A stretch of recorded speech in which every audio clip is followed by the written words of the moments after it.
যেহেতু আমার বেড়ে ওঠাটা গ্রামে, আমাকে নিয়ে আমার মা বাবার অনেক কথা শোনা লাগছে, আর সব আমার দুষ্টুমি আর এই দুরন্তপনার জন্য। লেখাপড়া করতে আমার তেমন ভালো লাগতো না, আর এখনো পর্যন্ত আমার আসলে ভালোই লাগে না, কেন তো আমি জানি না। অনেকের মুখে এটাও শুনতে হয়েছে এই মেয়েটার লেখাপড়া হবে না। কারণ গ্রাম সম্পর্কে ধারণা থাকলে আপনারা অবশ্যই বুঝবেন। তখন থেকে এই কথাগুলো আমার খুব খারাপ লাগতো।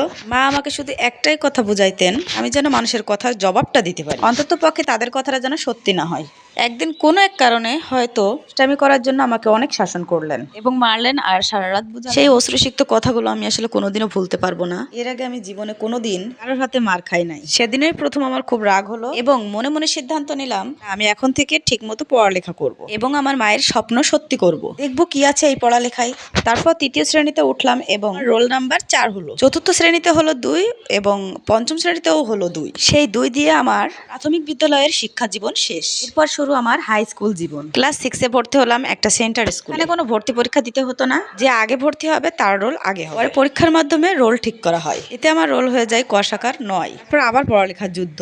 এভাবে যুদ্ধ করে ক্লাস 9 এ সেই প্রথম হওয়ার স্বপ্নটা আমার পূরণ হয়ে গেল। বলতে বলতে আমি কিন্তু আমার স্কুল জীবনটাও শেষ করে ফেললাম। অনেক কথা এর ভিতরে আসলে ভুলে গেছি। আমাদের স্কুলের ছেলে মেয়ে আলাদা ছিল, কারোর সাথে কারো কোনো দেখা হতো না, আর আমি আবার একটু অন্য রকমের ছিলাম, অন্য কারোর মতো না, নিজের মতো। বাইরের জগতের সাথে আমার তেমন কোনো পরিচয় ছিল না। জগৎ জুড়ে ছিল শুধু পড়ালেখা আর গান শোনা ও খেলা।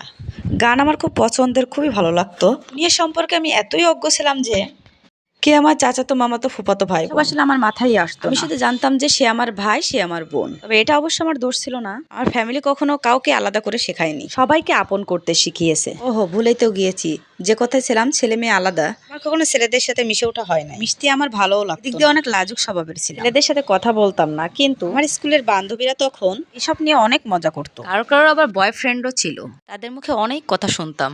প্রথম ভালো লাগতো না, পরে শুনতে ভালোই লাগতো। কি যেন কোন কারণে ক্লাস 9 থেকে নেমে একসাথে ক্লাস, তখন তো আরেক ঝামেলা, কোনো ছেলেদের সাথে কথাই বলতাম না। এটা নিয়ে বান্ধবীরা আসলে অনেক মজা করতো। একটা মজার ঘটনা ঘটে। একদিন সকালে স্যারের বাসায় পড়তে গেছি, গিয়ে দেখি স্যার নাই। আমরা সবাই মাঠে বসে আড্ডা দিচ্ছি, এমন সময় আমাদের ক্লাসের এক ছেলের সাথে আমার নাম লাগিয়ে দিল। আড্ডা তখন আরো জমে উঠল। পর থেকে এটা নিয়ে সবাই অনেক মজা করতো, এখনো মজা করে। দুঃখিত, আমি আসলে কারোর নামটা বলতে চাচ্ছি না, কিন্তু যাকে নিয়ে বলছি সে নিশ্চয়ই বুঝবে এবং আমার পরিচিত জনরাও জানে। কিন্তু আশ্চর্যের বিষয় হলো আমি কোনোদিন তার সাথে কথা বলিনি, এখনো বলি না। জানি না সে কথাগুলো শুনছে কিনা, শুনতেও পারে, কারণ আমার ফেসবুক ফ্রেন্ড লিস্টে আছে। এভাবে দেখতে দেখতে এসএসসি পরীক্ষা চলে আসলো। পরীক্ষা দিলাম, আলহামদুলিল্লাহ ভালো ফলাফল লাভ করলাম।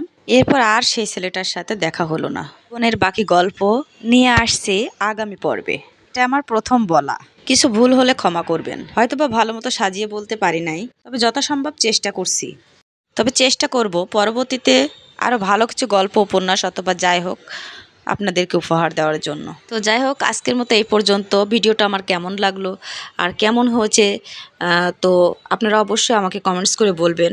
আজকের মতো এই পর্যন্ত। আল্লাহ হাফেজ, আসসালামু আলাইকুম।